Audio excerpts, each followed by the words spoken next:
I've been a paranormal investigator for almost 12 years, and in all that time, I've seen things that would make most people quit on the spot. Shadow figures, voices in empty rooms, full-bodied apparitions staring right at me from dark hallways. But none of that compares to what happened in Pennsylvania, because this one didn't stay in the house, it came home with me. The place was called Black Ridge Farm, northern Pennsylvania, middle of nowhere. The kind of place where your GPS stops being helpful and starts feeling like a threat. The client's name was Daniel Mercer, late 30s, maybe early 40s, looked like he hadn't slept in weeks. Not tired, not stressed, worse than that, afraid, real fear. When I got there, we stood outside the farmhouse without speaking. The house was old, white paint peeling off the wood, fields stretching out in every direction.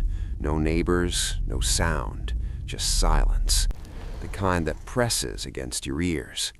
Then Daniel looked at me and said, "You're the fourth one I've called." I asked him what happened to the others.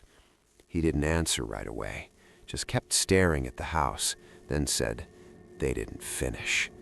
I gave a small laugh, not because it was funny, but because people say things like that all the time. So I asked him again, "What does that mean?" This time, he looked at me. "They left in the middle of the night. One of them didn't even take his equipment." That got my attention, because people don't leave behind thousands of dollars of gear unless something is very, very wrong. Inside, things felt off. Not immediately. At first, it was just cold. Not temperature cold. I checked that. This was different. It felt like the air had already been used, like the whole place was empty. Daniel pointed upstairs. "You'll want to set up there. That's where it happens." I asked, "It?" He just said, "You'll see." I hate when clients say that. Upstairs, there were 3 bedrooms and a long hallway. At the very end, a door, closed, and somehow I knew that was the room. I asked Daniel, "You don't go in there?" He shook his head, too fast. "No." "Why?" "I tried once." Then he walked away. That should have been enough for me, but it wasn't. I set up my equipment. Cameras, audio recorders, EMF detectors, motion sensors, everything. By 9 p.m., I was ready. By 10, I started my sweep. And that's when I heard it. Footsteps. Slow, measured. Coming from the hallway. Now, old houses make noise. They creak, they shift. But this wasn't that. This was deliberate. One step. Pause. Another step. Not walking. Pacing. I stepped into the hallway. "Hello?" The footsteps stopped immediately. Of course they did. They always do when you acknowledge them. I checked the cameras. Nothing. No movement, no heat signatures, just empty space. Then my phone buzzed. A message from Daniel. "Do not open the door." I hadn't called him, hadn't said anything, so I texted back, "Why?" The typing bubble appeared, disappeared, then appeared again. Finally, he replied, "It knows when you're thinking about it."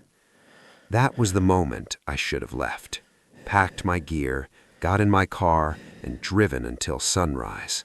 But I didn't, because curiosity pays my bills. And in this line of work, curiosity is usually the first mistake. At exactly midnight, everything shut off.